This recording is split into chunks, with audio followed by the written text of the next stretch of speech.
Hello everyone, कैसे हैं आप लोग। कॉमर्स वेन्यू के ऑनलाइन पोर्टल पर एक बार आपका फिर से स्वागत है।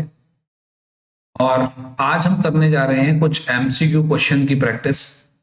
जैसा कि मैं हर क्लास में आपसे कहता हूं कि एमसीक्यू क्वेश्चन हमारे सिलेबस का बहुत ही इंपॉर्टेंट पार्ट है, चाहे आप किसी भी क्लास में हो, चाहे आप किसी भी एग्जाम की तैयारी कर रहे हो, क्योंकि अब जो नया पैटर्न है हर एक एग्जाम का, उसमें बिटवीन द लाइन जो नॉलेज बच्चे को होनी चाहिए उसको चेक करने का सबसे फ्रूटफुल जो तरीका है वो एमसीक्यू है। और अगर आप एमसीक्यू का आप सही आंसर कर पा रहे हैं, आपको एमसीक्यू ठीक से आते हैं, दैट मीन्स आपकी जो प्रिपरेशन है वो सही ट्रैक पर चल रही है। इन क्लासेस को करके आप अपनी प्रिपरेशन को चेक भी कर सकते हैं। और अपनी जो है, अगर आपने अभी तक एमसीक्यू की तैयारी नहीं करी है तो आप मेरे साथ साथ वो तैयारी कर सकते हैं। पिछली क्लासेस में भी आपने जो एमसीक्यूज करे उनको आप बार बार रिवाइज कीजिए, ठीक है, और अच्छे से इनकी प्रैक्टिस करते रहिए। इन्हीं में से आपको एग्जाम में एमसीक्यूज मिलेंगे। तो चलिए आते हैं आज की क्लास पर। लास्ट क्लास में जो हमारा इशू ऑफ डिबेंचर की पार्ट 1 थी, उसके अंदर हमने 12 एमसीक्यूज जो है डिस्कस किए थे। आज उसके आगे के एमसीक्यू आज हम डिस्कस कर रहे हैं। चलिए आते हैं आज के हम फर्स्ट एमसीक्यू पे।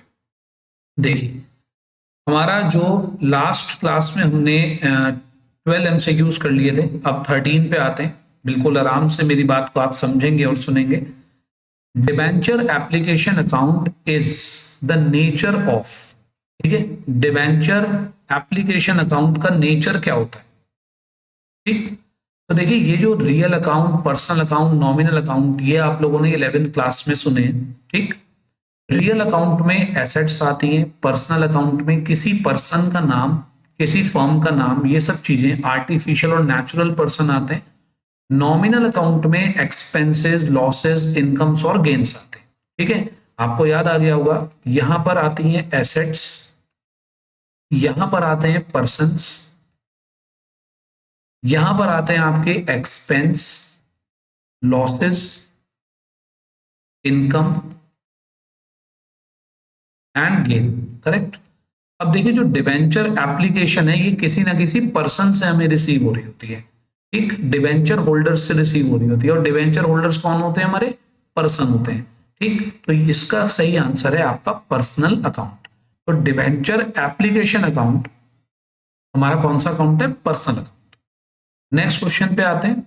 Discount on issue of debenture. देखिए, जब भी हम डिबेंचर इशू कर रहे, फेस वैल्यू ज्यादा हो और इशू प्राइस कम। ठीक, 10 रुपए का डिवेंचर मैंने 9 रुपीज में इशू कर दिया, तो ये आता है हमारा डिस्काउंट। करेक्ट, हम इसे बोलते हैं कि हमने डिवेंचर डिस्काउंट पर इशू। तो ये हमारा कैसा लॉस होता है? बेटे आराम से सुनिएगा। देखिए, रेवेन्यू लॉस तो वो लॉस होता है जो हमारा रिकरिंग होता है। रिकरिंग वर्ड का मतलब है बार बार जो होता है। अब डिवेंचर तो हम कोई रोज रोज इशू करते नहीं, तो रेवेन्यू लॉस तो ये हो नहीं सकता। करेक्ट। एक वर्ड है यहाँ पर डेफर्ड रेवेन्यू एक्सपेंडिचर। बेटे, डेफर्ड रेवेन्यू एक्सपेंडिचर वो एक्सपेंस होता है जो होता तो रेवेन्यू नेचर का है, लेकिन कई बार वो 1 साल से ज्यादा तक चल जाता है, तो उसे डेफर्ड रेवेन्यू एक्सपेंडिचर कहते हैं। करेक्ट। तो पहली बात तो ये एक्सपेंडिचर है ही नहीं, ये तो एक लॉस है। तो बेटे इसका करेक्ट आंसर है कैपिटल लॉस, क्योंकि पहली बात, इसके होने की जो फ्रीक्वेंसी है वो बहुत कम होती है। ये हमारे बिजनेस के नॉर्मल ऑपरेशंस का पार्ट नहीं होता। ठीक, डिवेंचर हम कभी कभी इशू करते हैं, उस पर हमें अगर लॉस होता है तो that will be capital loss. Next question पे आते हैं। Premium received on issue of debentures. अगर मेरा फेस वैल्यू कम है और मेरा इशू प्राइस ज्यादा है। करेक्ट। 10 रुपए का डिवेंचर अगर मैंने 12 रुपए में बेचा, तो जो प्रीमियम ऑन डिबेंचर है वो किस किस चीज के लिए यूज हो सकता है? बेटे ये वेरी इंपॉर्टेंट क्वेश्चन है। सेम क्वेश्चन हमारा शेयर्स में भी बनता है। और बेटे यहाँ प्रीमियम रिसीव्ड को हम बोल रहे हैं SPR, security premium reserve. Correct. तो बेटे ये जो एसपीआर है इसके यूजेस भी हैं। इसकी मैंने एक अलग से भी क्लास दी है जिसके अंदर हमने एसपीआर के यूजेस डिस्कस करें कि एसपीआर के यूज क्या क्या हो सकते हैं। उस क्लास का लिंक जो है मैं आपको डिस्क्रिप्शन में दे देता हूं, तो आप एसपीआर के यूज जरूर कर लीजिएगा, क्योंकि हर बार एग्जाम में इसके ऊपर एक ना एक क्वेश्चन जरूर आता है। Writing of discount allowed on the issue of shares, बिल्कुल इसके लिए भी यूज हो सकता है। Writing of the premium on redemption, इसके लिए भी यूज हो सकता है। प्रिलिमिनरी एक्सपेंसेस के लिए भी यूज हो सकता है। तो इन तीनों कामों के लिए सिक्योरिटी प्रीमियम रिजर्व का यूज हो सकता है। क्लियर? तो पॉइंट नंबर डी इसका सही आंसर है कि इन सभी कामों के लिए सिक्योरिटी प्रीमियम रिजर्व का यूज हो सकता है। क्वेश्चन नंबर 16 पे आते हैं। देखिए एक छोटा सा आपको एक न्यूमेरिकल क्वेश्चन दिखाई दे रहा है। A limited purchase asset from B limited. बेटे इस टॉपिक को कहते हैं debenture issued for consideration other than cash. जब हम एक एसेट खरीदते हैं और बदले में अपनी कंपनी के डिवेंचर दे देते हैं। हमने 5,40,000 रुपीज की एसेट परचेज करी, 10% डिवेंचर 100 रुपीज ईच और 10% डिस्काउंट अगेंस्ट द पेमेंट। ठीक, the number of debenture receive by B limited will be. यानी कि क्या हुआ, मैंने 5,40,000 की एक एसेट खरीदी और बदले में मैंने अपनी कंपनी के डिवेंचर्स दे दिए। तो ये पूछ रहा है कि हम कितने डिवेंचर इशू करें। बेटे इसका बिल्कुल आसान सा तरीका है। नंबर ऑफ डिवेंचर इशूड कैसे कैलकुलेट होते हैं? Amount payable divided by issue price पर डिवेंचर। ठीक, amount payable divided by issue price पर डिवेंचर। अब बेटे अमाउंट पेबल कितना है यहां पर हमारा 5,40,000 और इशू प्राइस कितना हमारा 9। ठीक, तो जब हम इसको डिवाइड करेंगे तो आ गया हमारा 60,000। तो यानी कि आप सामने वाली पार्टी को कितने डिवेंचर दोगे? 60,000 डिवेंचर्स आप उसको दोगे। बेटे ये जो इशू प्राइस था ये फिलहाल डिस्काउंट पे था, ये प्रीमियम पे भी हो सकता था, ये एट पार भी हो सकता था। ठीक, आगे चलते हैं, अगला क्वेश्चन देखते हैं। A limited company purchase asset from B limited for 5,40,000 sorry 5,40,000 issued 10% debentures of 100 each at 20% premium. 20% premium पर हमने जो है इशू किए हैं। तो अब जरा देखते हैं, अगर हमने 100 रुपीज वाला डिबेंचर 20% प्रीमियम पर इशू कराए तो अमाउंट पेबल है 5,40,000, इशू प्राइस है हमारा 120। ठीक है, तो इसको आप क्या कर देंगे, डिवाइड कर देंगे। तो 5,40,000 डिवाइडेड बाई 120 कितना हुआ बेटे, जरा बताओ कैलकुलेट करके।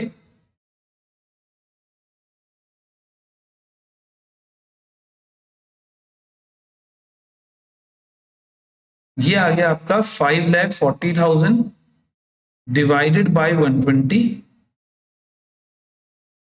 That will be 4,500। करेक्ट, तो 4,500 डिबेंचर्स हम क्या कर रहे हैं, इशू कर रहे हैं। Clear, any doubt? Next question पे आते हैं। A limited purchase the asset from B limited for 8,10,000। तो अब की बार हमने 810 की एसेट परचेज की है, 100 रुपीज का डिवेंचर है, 10% डिस्काउंट है अगेंस्ट द पेमेंट। ठीक, तो 8,10,000 10% की डिस्काउंट, तो यानी कि 90 रुपीज का हो गया डिवेंचर, डिवाइड कर दिया तो ये आ गए आपके 9,000 डिवेंचर। क्लियर, तो आंसर इज 9,000। एक छोटी सी एक मुझे लग रहा है डाउट, एक मिनट हम एक क्वेश्चन और चेक करते हैं जरा।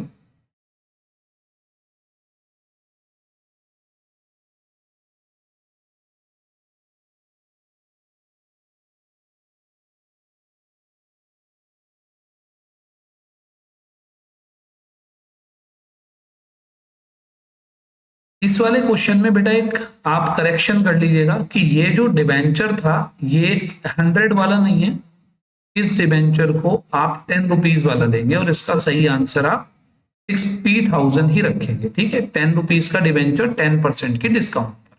क्लियर, क्योंकि अगर आप यहाँ मैंने गलती से 10 रुपीज लिया है और 10 ही है वो यहाँ मिस प्रिंटिंग है, आगे वाले क्वेश्चन में 100 है। आई होप यहां तक की बात क्लियर है। चलिए नेक्स्ट पे आते हैं। Debenture of a company can be issued, कब इशू हो सकते हैं, और कैश हो सकते हैं, कंसिडरेशन अदर देन कैश हो सकते हैं, एज अ कोलेटरल सिक्योरिटी हो सकते हैं। बिल्कुल तीनों की आंसर बिल्कुल सही है। और बेटे ये सारे टॉपिक्स, ये डिवेंचर के सारे टॉपिक्स मैंने जो अपनी डिटेल लेक्चर्स हैं जिस प्लेलिस्ट का नाम है अकाउंटेंसी क्लास 12 2023, उसमें से आप ये टॉपिक वहां से कर सकते हैं कि डिवेंचर फॉर कैश अगर हम इश्यू करें तो क्या होता है, कंसिडरेशन अदर देन कैश करें तो क्या होता है, और एज अ कोलेटरल सिक्योरिटी करें तो क्या होता है। तीनों ही अलग अलग ऑप्शन है, तो ये सभी तरीके से हम अपने डिवेंचर इशू कर सकते हैं। क्वेश्चन नंबर 20 पे आते हैं, on issue of debenture as a collateral security. देखिए अगर किसी ने कोलेटरल सिक्योरिटी वाली क्लास नहीं देखी है तो प्लीज वो जाकर जरूर चेक करें कोलेटरल सिक्योरिटी की क्लास, ठीक, अकाउंटेंसी क्लास 12 2023 वाली प्लेलिस्ट में गिवन है। कोलेटरल सिक्योरिटी की क्लास आप चेक करें जाकर। तो जब हम कोलेटरल सिक्योरिटी की फॉर्म में, कोलेटरल सिक्योरिटी क्या होती है, जब हम बैंक से लोन लेते हैं और अपने डिवेंचर गिरवी रखवा देते हैं, तो ऐसे में एंट्री बनती है debenture suspense account debit to जितने भी परसेंट के डिवेंचर हैं डैश परसेंट डिवेंचर्स, ठीक। तो एंट्री ये बनती है, तो वो पूछ रहा है कौन सा अकाउंट क्रेडिट होता है, तो बेटे कौन सा अकाउंट क्रेडिट होता है, डिवेंचर अकाउंट क्रेडिट होता है, ठीक। बाई चांस ये पूछ लेता कौन सा अकाउंट डेबिट होता है, तो डिवेंचर सस्पेंस अकाउंट डेबिट होता है। आगे देखें, debenture issued as a collateral security will be debited to, अभी अभी बताया, अगर हम डेबिट करेंगे तो किसको करेंगे, डिवेंचर सस्पेंस अकाउंट को। बेटे यहां से आपको एक क्वेश्चन जरूर मिलता है, ये वेरी इंपॉर्टेंट क्वेश्चन है, हर बार आता है इस पर क्वेश्चन, तो भैया 1 मार्क का क्वेश्चन आप मानकर चलिए आपको मिल सकता है। यहां से आते हैं नेक्स्ट क्वेश्चन पे। When debenture of rupees 1 lakh are issued as collateral security against a loan of 150, आपने 1,50,000 रुपीज का लोन लिया, ठीक, और 1 लाख रुपीज के डिवेंचर आपने as a collateral security issue कर दिए, तो entry for the issue of debenture क्या होगी, बेटे हमने 1 लाख के डिवेंचर इशू करें तो एंट्री होगी debenture suspense account debit to debentures. तो देखिए कहां आ रहा है, डेबिट हो जाएगा डिवेंचर सस्पेंस और क्रेडिट हो जाएगा बैंक, ये गलत है। उसके बाद क्रेडिट हो जाएगा डिवेंचर, डेबिट हो जाएगा बैंक, ये भी गलत है। डेबिट हो जाएगा डिवेंचर सस्पेंस अकाउंट, क्रेडिट हो जाएगा डिवेंचर, ये एंट्री ठीक है। तो हमारा आंसर सी कैसा है, बिल्कुल ठीक है। आगे चलते हैं, interest on debenture issued as a collateral security is paid on, correct. अब सुनिए बात बहुत ध्यान से, interest on debenture issued as a collateral security, बेटे इंटरेस्ट तो हमेशा ही, ठीक, हमेशा ही किस पर पे होता है, face value of the debentures पर पे होता है, ठीक। लेकिन अगर हमने डिवेंचर कोलेटरल सिक्योरिटी की फॉर्म में दे रखे हैं, बेटे हमने अपने डिवेंचर केवल गिरवी रखवा रखे हैं, तो उन पर कोई भी इंटरेस्ट पे हमें नहीं करना होता, करेक्ट। वो हमने बस एक बार रखवाए हैं बैंक के पास लोन लेते हुए, उन पर इंटरेस्ट पे करने की हमारी कोई भी रिस्पॉन्सिबिलिटी नहीं होती। नेक्स्ट पे आते हैं, loss on issue of debenture is written off, very very important question है, वेरी वेरी इंपॉर्टेंट क्वेश्चन है बेटे। 2023 में AS 16 अकाउंटिंग स्टैंडर्ड 16 में चेंज हुआ। पहले ये जो लॉस था, ये लॉस कैपिटल रिजर्व से भी राइट ऑफ हो सकता था, SPR से भी राइट ऑफ हो सकता था, और स्टेटमेंट ऑफ P&L से भी राइट ऑफ हो सकता था, तीनों से, नंबर 1 इससे, नंबर 2 इससे और नंबर 3 इससे, ठीक। अब जो है 2023 के अकॉर्डिंग, 2023 में जो CBSE कहता है, CBSE का जो करिकुलम कहता है, वो कहता है पहली बात, जिस ईयर में लॉस हुआ उसी ईयर में उसे खत्म कर दो, उसे राइट ऑफ कर दो। और नंबर 2, कैपिटल रिजर्व का इस्तेमाल अब नहीं होगा, अब यूज होगा पहले नंबर पे SPR, और अगर SPR नहीं है तो बाकी बैलेंस कहां ट्रांसफर हो जाएगा, स्टेटमेंट ऑफ P&L अकाउंट में, ठीक है। तो देखिए क्या कह रहा है वो, written off in the year of issue of debenture, बिल्कुल सही बात है। During the life of the debenture, गलत। विद इन 3 ईयर, गलत। In the year of redemption, गलत। तो कौन से ईयर में राइट ऑफ होगा, जिस ईयर में लॉस आपको हुआ है उसी ईयर में राइट ऑफ हो जाएगा, क्लियर।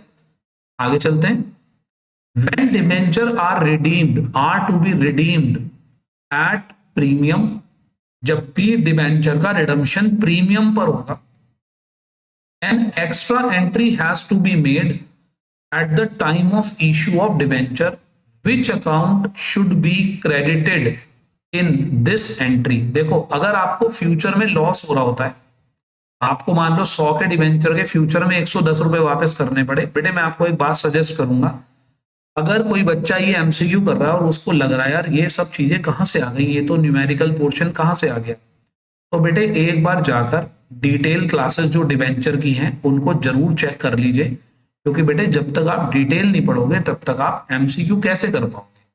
एमसीक्यू को रटने वाली चीज थोड़ी है, और ये तो न्यूमेरिकल वाले एमसीक्यू हैं। अब जिन बच्चों को आते होंगे वो डिटेल क्लासेस जिन्होंने देखी होंगी वो इन एमसीक्यू के आंसर भी बहुत अच्छे से दे पाएंगे।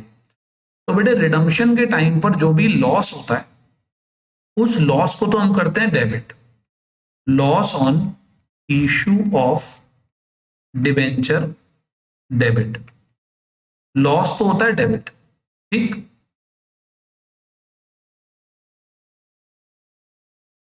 और टू, ये लॉस किसकी वजह से हो रहा है, ये लॉस हो रहा है premium on redemption of debenture की वजह से।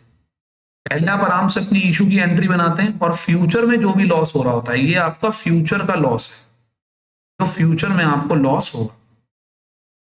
अगर आपको 100 के बदले फ्यूचर में 110 रुपए देने पड़े तो आपको लॉस होगा, और आज ही आप उसकी एंट्री बनाते हैं, loss on issue of debenture को डेबिट करते हैं और premium on redemption of debenture को क्रेडिट करते हैं, ठीक है। तो यानी कि कौन सा अकाउंट क्रेडिट होगा, अकाउंट क्रेडिट होगा डिवेंचर रिडम्पशन प्रीमियम, यानी कि premium on redemption of debenture, clear. Loss debit होगा और डिवेंचर रिडम्पशन प्रीमियम क्रेडिट होगा। नेक्स्ट आते हैं premium on redemption of account is, बेटे ये प्रीमियम कौन सा अकाउंट है, premium on redemption of debenture कौन सा अकाउंट है हमारा, बताइए इसका आंसर क्या होना चाहिए। बेटे इसका आंसर है रियल अकाउंट, क्लियर। जो प्रीमियम है वो आपका premium on redemption of debenture, वो एक रियल अकाउंट है जिसे हम राइट ऑफ कर सकते हैं। कुछ जगह आपको इसका आंसर नॉमिनल अकाउंट पे मिल सकता है, क्योंकि एक लॉस होता है और उस लॉस को हम धीरे धीरे करके राइट ऑफ करते हैं, क्लियर। तो दोनों ही आंसर आपके मेरे हिसाब से ठीक है, रियल अकाउंट भी और नॉमिनल अकाउंट भी, लेकिन आपको मोस्ट ऑफ द प्लेसेस आपको इसका आंसर नॉमिनल अकाउंट मिलता है, ठीक है। नेक्स्ट आते हैं क्वेश्चन नंबर 27 पे। चलिए आज यहीं तक रखते हैं, आगे ये क्वेश्चन हम करेंगे नेक्स्ट क्लास में, क्योंकि अभी और काफी सारे क्वेश्चंस बचे हैं। तो मेरी ये कोशिश रहती है कि आप एक मॉडरेट लेंथ का एक लेक्चर अटेंड करें, ताकि आपका इंटरेस्ट जो है बना रहे क्लास में, और आप जितने भी एमसीक्यूज करें, चाहे आप 10 करें, 12 करें, 15 करें, लेकिन आपको वो समझ में आए, ठीक। और बेटे इनको अच्छे से समझ लो, आपको बहुत फायदा देंगे सभी टाइप के एग्जाम्स में, ठीक है। चलिए मिलते हैं नेक्स्ट क्लास में, thank you, have a nice day. और अगर बेटे आप लोग न्यू हैं चैनल पे तो जरूर सब्सक्राइब कीजिए, और अपने फ्रेंड्स के साथ, अपने बैच में, अपने बैचमेट्स के साथ आप इन्हें डिस्कस करिए और इन्हें एक दूसरे को बताइए कि आपको यहाँ से कुछ फायदा हो रहा है। चलिए मिलेंगे नेक्स्ट क्लास में, thank you, have a nice day.